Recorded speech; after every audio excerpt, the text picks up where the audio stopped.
Voilà, shalom, chers frères et sœurs, soyez une fois de plus abondamment bénis. Je voulais vraiment faire cette petite vidéo pour répondre à quelques préoccupations, à quelques questionnements que les gens souvent se posent sur le processus du mariage. Voilà, la vidéo que j'ai publiée, la dernière vidéo que j'ai publiée, c'était une ancienne vidéo que j'ai republiée pour permettre à ceux qui s'abonnent nouvellement de vraiment comprendre cette vérité. Quel est le processus du mariage selon Dieu? Voilà, donc j'ai eu à vraiment expliquer les choses en me basant sur la parole de Dieu, en tenant compte de plusieurs passages, en tenant compte de beaucoup de réalités, même des réalités liées à notre époque, qui n'étaient pas vraies au temps des apôtres, au temps d'Abraham, au temps de Moïse, pour essayer d'expliquer c'est quoi le processus du mariage selon Dieu. Et donc souvent, ce que j'ai remarqué, c'est qu'il y a des gens qui me demandent, frère, est-ce qu'il y a un verset dans la Bible où la Bible nous dit que le mariage, c'est lorsqu'on va à la mairie? Voilà, ça dit que même si j'ai payé la dot de ma femme et que je ne vais pas avec elle à la mairie, est-ce qu'il y a un verset qui prouve qu'il faut forcément que je puisse aller avec ma femme à la mairie pour que Dieu nous considère comme mari et femme? Pourtant, j'ai pris le temps d'expliquer les choses très bien, conformément à la parole de Dieu. Mais vous savez, souvent, les gens quand on parle, les gens ne prêtent pas attention.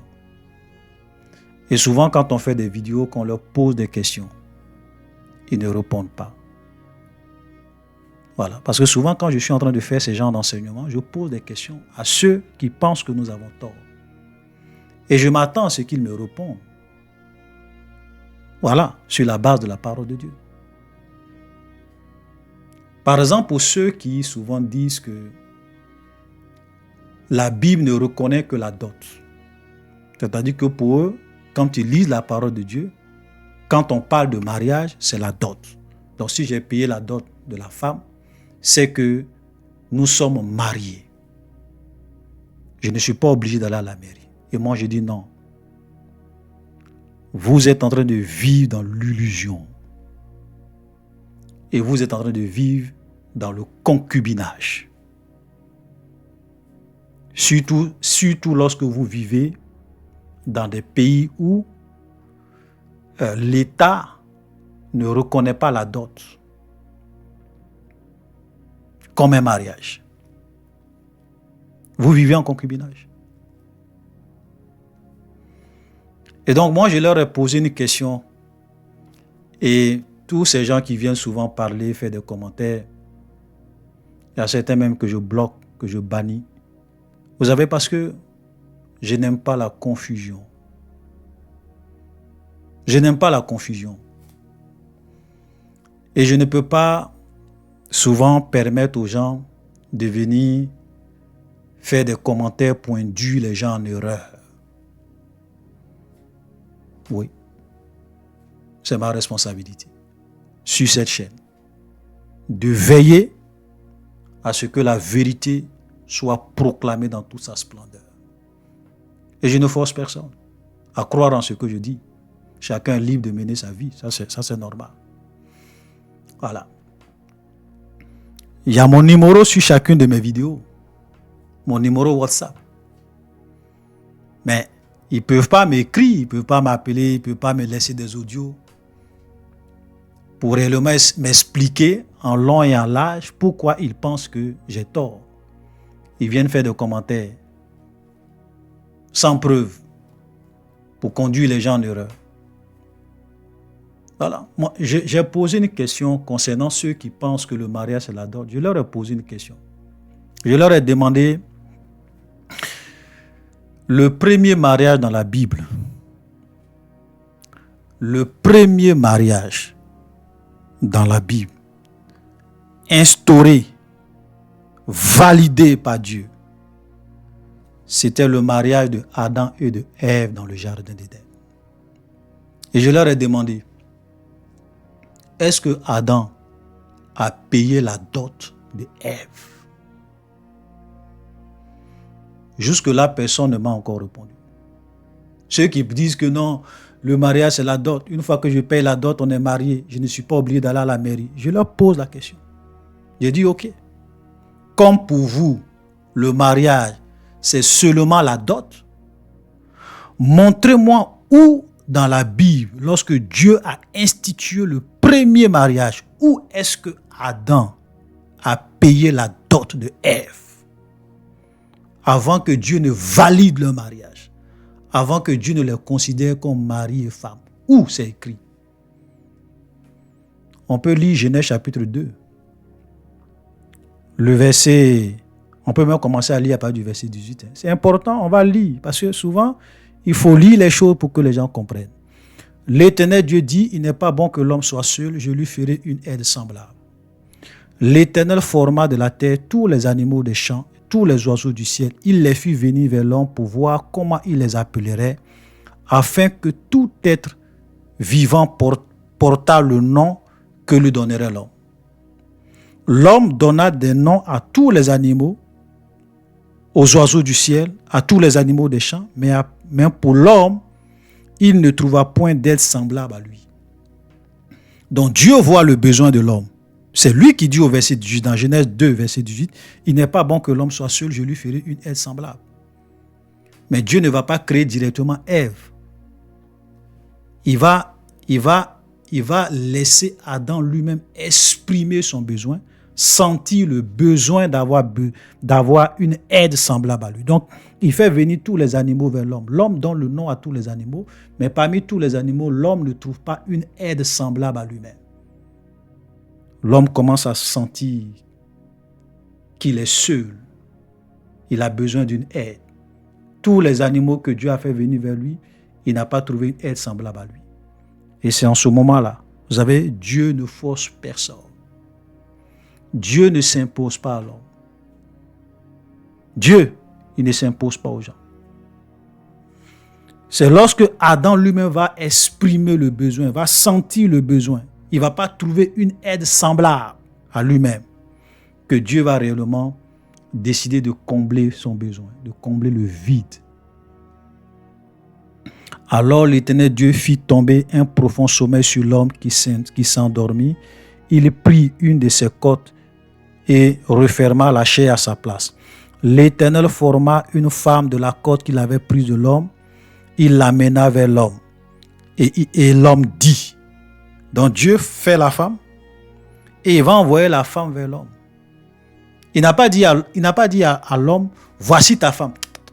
Ou bien celle-là, elle sera forcément ta femme. Comme je le dis, Dieu ne force personne. Dieu ne s'impose pas aux gens. Alléluia.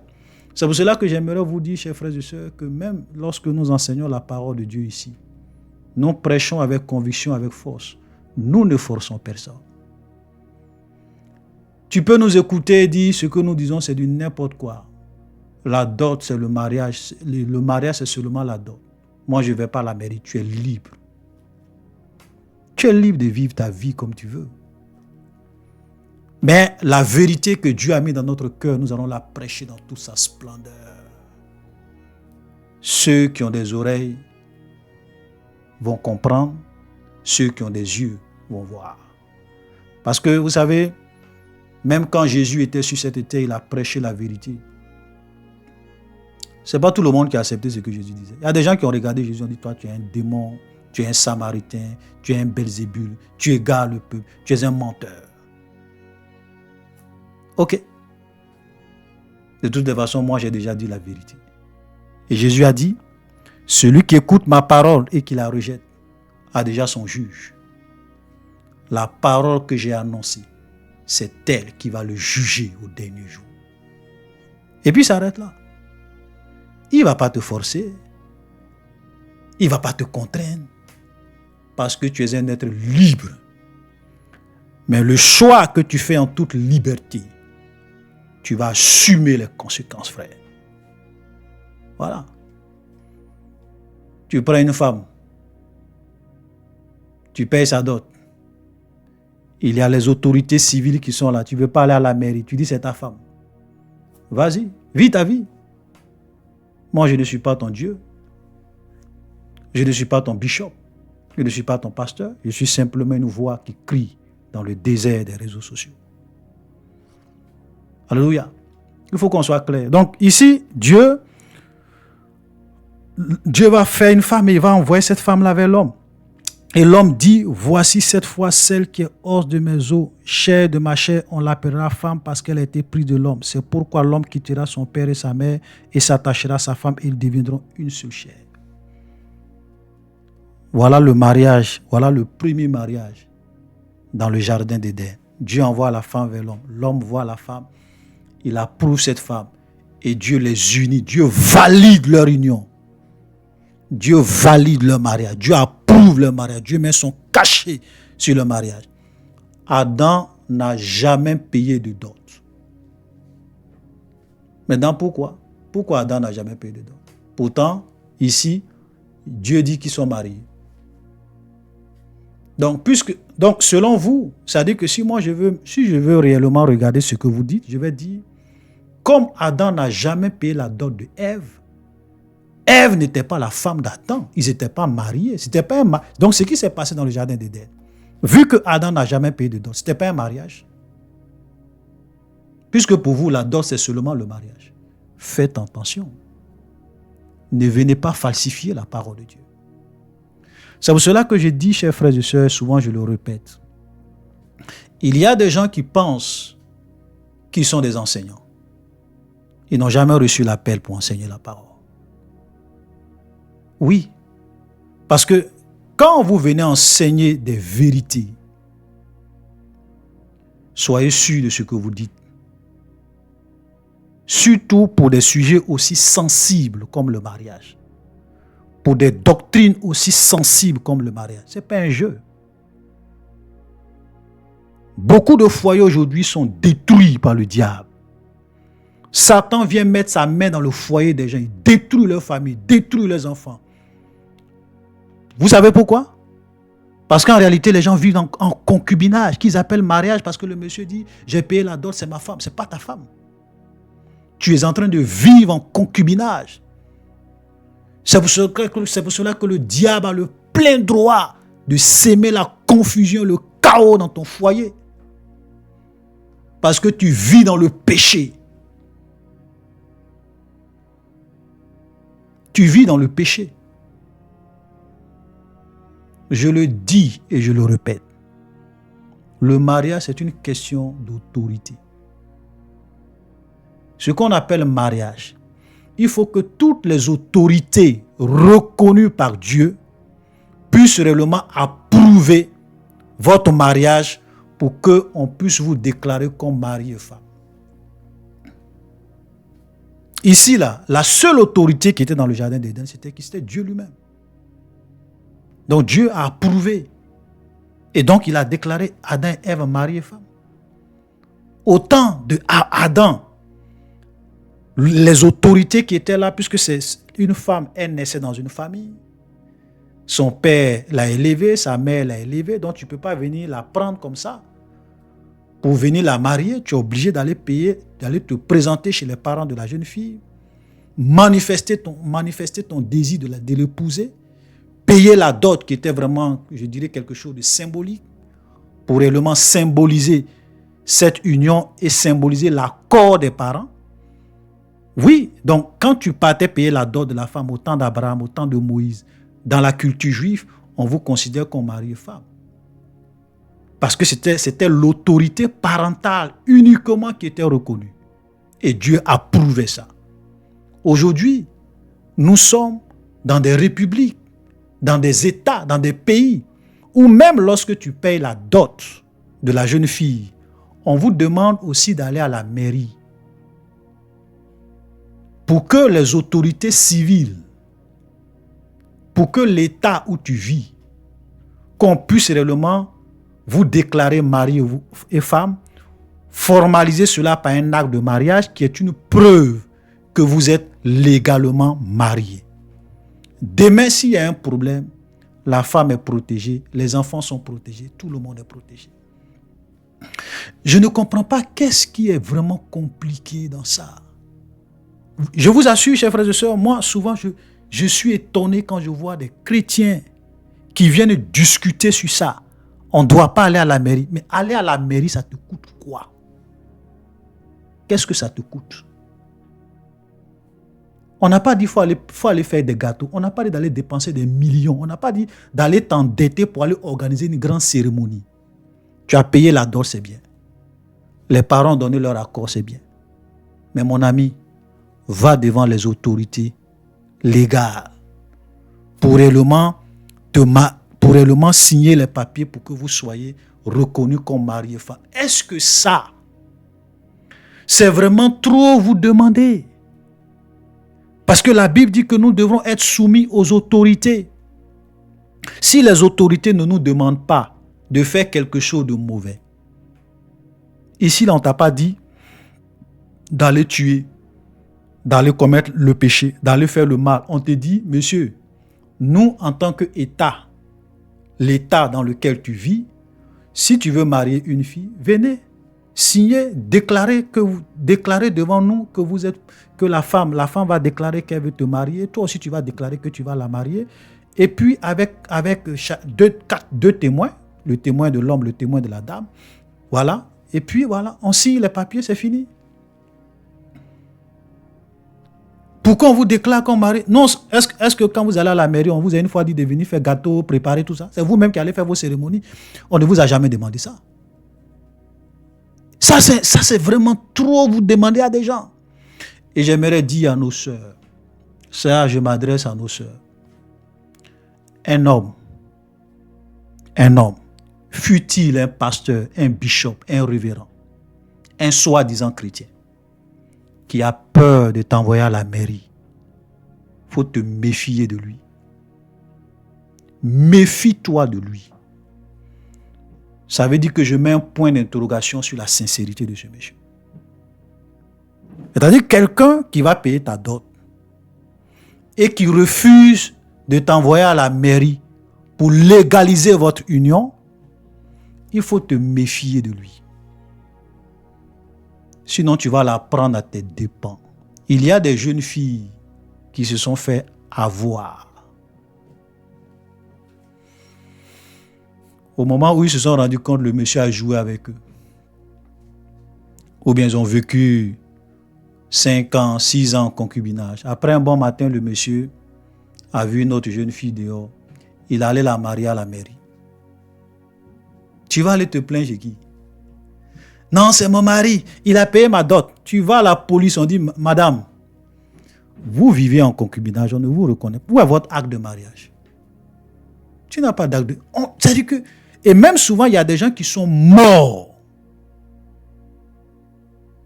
Comme ça. Ils ont payé la dot de la fille. Ils ont payé la dot de la fille. Mais quand le monsieur est mort, vous savez, les parents sont venus prendre toutes les richesses. Elle va aller se plaindre où? Tu vas à la police, tu dis non, c'est mon mari, mes beaux-parents sont venus. On dit, mais qu'est-ce qui prouve que vous êtes mariés? Non, il a payé ma dot. Non, madame, on ne reconnaît pas ça. La dot, là, non, on ne reconnaît pas.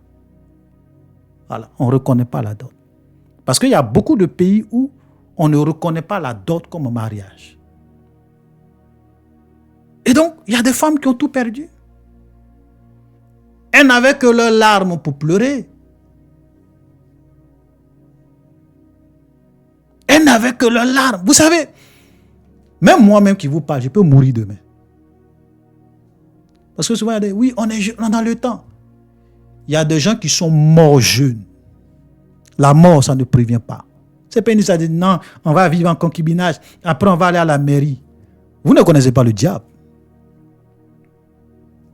Vous ne connaissez pas le diable. Beaucoup de chrétiens ne connaissent pas le diable. Donc, chers frères et sœurs, je voulais revenir pour insister. C'est avec vraiment le cœur affligé que je dis ça. Arrêtez, mes sœurs, de vivre dans le concubinage. la dot. C'est pas ça le mariage dans tous les pays. Je ne sais pas s'il y a des pays où peut-être la dot est reconnue par l'État comme un mariage, mais pour les pays que moi j'ai eu à faire, pour les pays que moi je connais, les États ne reconnaissent pas la dot comme un mariage. Donc même si tu payes la dot de la jeune fille, il faut aller à la mairie pour la marier, pour que Dieu approuve votre union. Dans les bonnes églises, on va vous demander de payer la dot. Et même quand tu finis de payer la dot, elle n'est pas encore ta femme. Tu ne peux pas l'envoyer chez elle pour coucher avec elle. Tu finis de payer la dot, tu payes, tu vas à la mairie. Quand vous finissez à la mairie, vous allez maintenant à l'église et puis on prie pour vous. Et j'aimerais préciser cette chose parce qu'il y a des gens qui m'ont demandé qu'est-ce que je pense des mariages qu'on célèbre à l'église. Ça, c'est la deuxième vérité, la deuxième vérité que je voulais vraiment expliquer ici. Ou bien la deuxième préoccupation, c'est que l'église ne célèbre pas de mariage. À moins que vous soyez dans des pays où l'État donne aussi la possibilité aux églises, à certains pasteurs, de célébrer le mariage de façon officielle. Par exemple, je sais qu'ici au Québec, souvent, l'État donne la possibilité aux pasteurs. C'est-à-dire que quand vous allez vous marier à l'église, le pasteur peut venir avec tous les papiers de la mairie. Donc, vous venez avec vos témoins, tout. Et le pasteur, vous signez tous les papiers devant vos témoins, tout. Le pasteur prie pour vous et ensuite, il prend tous les papiers et va et ça à la mairie. Donc, la mairie donne la possibilité à certaines églises, à certains pasteurs de célébrer des mariages de façon officielle. Donc, vous n'êtes pas forcément obligé d'aller à la mairie. Voilà, ça, c'est au Canada que moi, j'ai vu ça. OK? Voilà, peut-être qu'il y a d'autres pays aussi où c'est comme ça. OK? Mais dans beaucoup de pays, l'Église n'a pas vocation à unir des gens. C'est-à-dire que, en réalité, l'Église ne marie pas les gens. Ce n'est pas l'Église qui célèbre le mariage. Au sens vraiment strict du terme. C'est-à-dire que vous payez la dot. Vous allez à la mairie. Quand vous avez fini de vous marier, vous venez maintenant à l'église. L'église ne fait que prier, pour demander la faveur et la bénédiction de Dieu sur le couple, sur le foyer. On prie simplement pour vous. C'est pour cela qu'on parle de bénédiction religieuse. C'est une prière de bénédiction pour que le Seigneur vous accompagne, le Seigneur vous fasse grâce, le Seigneur vous bénisse, le Seigneur vous donne du succès. Mais ce n'est pas l'Église qui unit les gens. Voilà. C'est pour cela que vous n'allez jamais voir une église où les gens s'en vont pour divorcer. Quand les gens veulent divorcer, est-ce qu'ils s'en vont dans une église pour divorcer? Ils vont à la mairie ou bien ils vont devant les tribunaux pour divorcer. Voilà. Même si aujourd'hui, les gens divorcent pour tout et n'importe quoi, ce qui est contraire à la volonté de Dieu. Voilà, mais ce n'est pas le sujet d'aujourd'hui. Donc, chers frères et sœurs, faisons beaucoup attention. Faisons beaucoup attention. Donc, l'Église, en réalité, ne fait que bénir le mariage. La preuve en est qu'il y a des gens même qui étaient mariés dans le monde. C'est-à-dire que monsieur et madame se sont mariés dans le monde, ils n'étaient pas chrétiens, et puis après, ils se convertissent. Mais quand ils se convertissent, est-ce qu'on va leur dire que non, comme vous n'avez votre mariage là, vous n'êtes pas venu à l'église, donc ce n'est pas un mariage reconnu par Dieu, vous n'êtes pas marié devant Dieu. Jamais on ne dit ça. Pourquoi? Parce qu'en réalité, le mariage, ce n'est pas l'église qui fait le mariage. L'église ne fait que prier pour vous. Mais ce n'est pas l'église qui vous unit. Voilà. Donc ça, je voulais vraiment être clair là-dessus. C'est-à-dire que c'est toujours bien pour les chrétiens que nous sommes, lorsque on a payé la dot, lorsqu'on est allé à la mairie, le même jour, c'est toujours bien d'aller à l'église pour que on puisse aussi, tous nos frères en Christ aussi, soient témoins de notre union, qu'ils puissent prier aussi pour nous, les hommes de Dieu puissent prier pour nous, voilà, pour confier notre union au Seigneur. Voilà, c'est tout. Donc ça, c'est vraiment quelque chose que je voulais vraiment dire, chers frères et sœurs. C'est vraiment important ce que je suis en train de dire parce qu'aujourd'hui, vous savez, Beaucoup de personnes vivent vraiment dans la confusion. Et ils veulent souvent faire des débats, ils veulent expliquer des choses. Non, autant, on n'a jamais parlé de mairie dans la Bible, c'est la dot qui était reconnue. Mais Adam n'a pas payé la dot. Adam n'a pas payé de dot. Voilà. Donc faisons attention. Parce que si vous pensez que le mariage c'est seulement la dot, moi je vous pose aussi une question. C'est-à-dire que les chrétiens, par exemple, qui sont dans des pays où on ne reconnaît pas la dot. Ok? Dans beaucoup de pays, que ce soit en France, que ce soit au Canada, que ce soit... La dot, ça ne fait pas partie de leur culture. Eux ne reconnaissent pas la dot. C'est-à-dire que vous êtes marié lorsque vous allez à la mairie pour vous marier.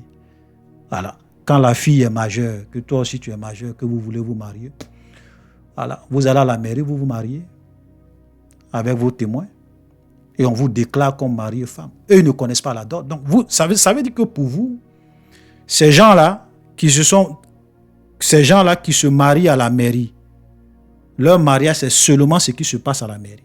Parce que la dot n'est pas dans leur culture. Donc, vous êtes en train de dire que eux, là, ils ne sont pas mariés. C'est-à-dire que leur mariage, ce n'est pas mariage. Parce qu'ils n'ont pas payé de dot. C'est ça? Vous faites des erreurs graves. Et ce qui m'étonne, c'est de voir des pasteurs venir soutenir de telles hérésies.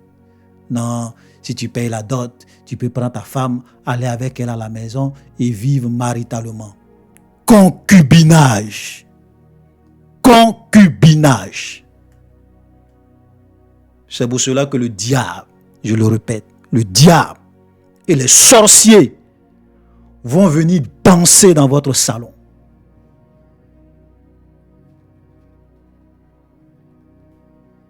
Le diable et les démons vont venir danser dans votre salon.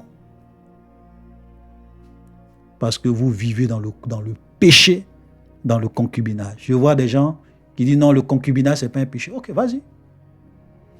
Le concubinage n'est pas un péché. Vite, vas-y, vis en concubinage. Vous savez, souvent, il y a des gens, il faut les encourager à vivre dans le péché. Jésus dit que celui qui est souillé se souille encore. Ça, c'est dans l'Apocalypse. Que celui qui est souillé se souille encore. Que celui qui est injuste soit encore injuste. Mais que celui qui est saint se sanctifie. Que celui qui est juste pratique encore la justice. Je reviens bientôt et ma rétribution est avec moi pour rendre à chacun selon ses œuvres. Dieu ne force personne. Tu es libre de vivre ta vie. Ce n'est même pas la peine de venir me blâmer, de venir m'insulter, de venir me parler mal. Non, je ne te force pas. Tu es libre de vivre ta vie. Moi, je l'ai dit, j'ai une seule vie à vivre. J'ai une seule vie à vivre. Je ne vais pas prendre le risque de vivre dans l'illusion jusqu'à ma mort. Je vais faire les choses dans les règles de l'art. Je ne vais pas donner accès à Satan dans ma vie. Que Dieu m'en préserve. Alléluia. Vous allez prendre des jeunes filles, vous payez leurs dots. Allez à la mairie. C'est trop vous demander. C'est un fardeau pour vous. Vous êtes prêts à réellement faire des débats pendant des heures, justifier l'injustifiable. Parce que vous ne voulez pas vous soumettre aux autorités. Même quand on vous demande de faire des choses qui ne sont pas mauvaises. Allez à la mairie, qu'est-ce qui est mauvais dedans? Mais le monsieur n'est pas prêt parce qu'il est aveuglé par le diable. Et il pense qu'il est en train de défendre la doctrine. Il défend une bonne doctrine. Tu n'es pas en train de défendre la doctrine. Tu es en train de défendre une fausseté. Je te le dis en toute humilité et en toute sincérité. Donc je le répète à mes sœurs. Ne vous engagez jamais avec un homme qui refuse de vous envoyer à la mairie. Ne vous engagez jamais avec cet homme. Il n'est pas sérieux. Et si vous vous engagez avec lui, vous allez comprendre certaines réalités. Et il sera trop tard. Satan ne se presse pas. Voilà. J'ai vu des gens qui sont venus me dire, oui frère, le diable ne connaît pas la parole de Dieu. Oh boy. J'ai vu un chrétien qui est venu me dire, non, Satan ne connaît pas la parole de Dieu. Je vais te dire quelque chose qui va te décourager. Satan, il connaît la parole de Dieu plus que toi-même. Il connaît la parole de Dieu plus que toi. Si le diable ne connaît pas la parole de Dieu, comment il peut mieux te détruire?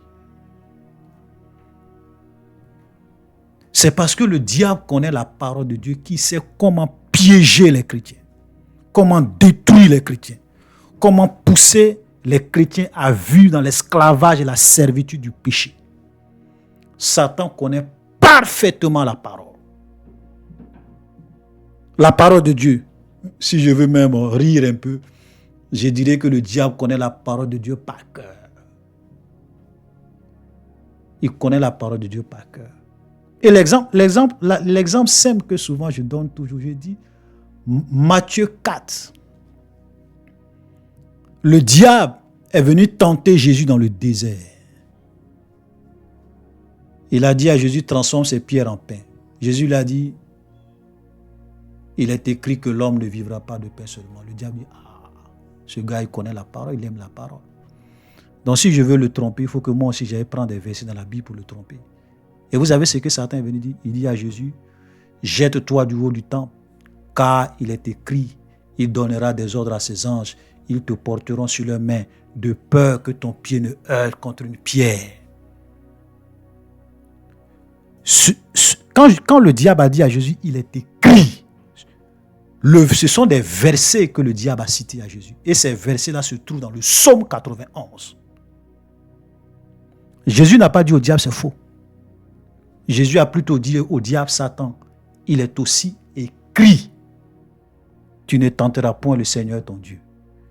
Le diable a dit à Jésus, il est écrit, et Jésus lui a dit, il est aussi écrit. Il est écrit où? Dans la parole de Dieu. Comment vous pouvez dire que le diable ne connaît pas la parole de Dieu? Oh boy! Oh boy! Le diable ne connaît pas la parole de Dieu.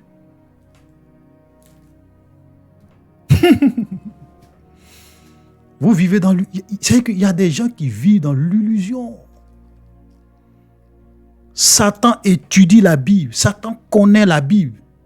Et c'est parce qu'il connaît la Bible qu'aujourd'hui, il suscite des faux pasteurs pour venir déformer la parole de Dieu.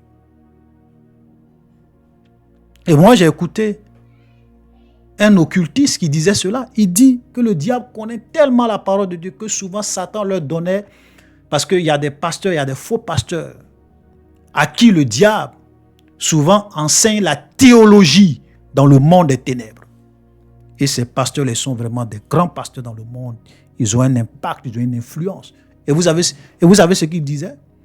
Quand ils vont dans leur réunion occulte, Satan leur dit, voilà ce que la Bible dit. Donc vous devrez leur enseigner ça pour les tromper. Voilà ce que leur Seigneur, leur Bible enseigne. Voilà ce qui est écrit dans leur livre saint. Mais vous, dites-leur ceci, dites-leur ceci, dites-leur ceci, dites-leur ceci, dites-leur ceci.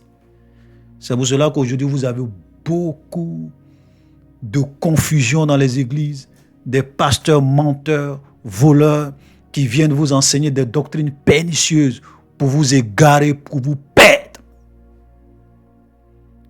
Et il y a des gens qui disent que le diable ne connaît pas la parole de Dieu. Tu ne connais pas le diable. Tu ne connais pas le diable. Alléluia. Donc, chers frères et sœurs, vraiment, je voulais encore insister sur ça. Voilà, parce que c'est très important. Faisons attention. Faisons beaucoup attention. Nous vivons des temps où il faut arrêter de jouer avec le péché. Il faut arrêter de vivre dans le concubinage. Voilà. Vous avez même des chrétiens qui vivent en concubinage, qui ont des responsabilités dans des églises.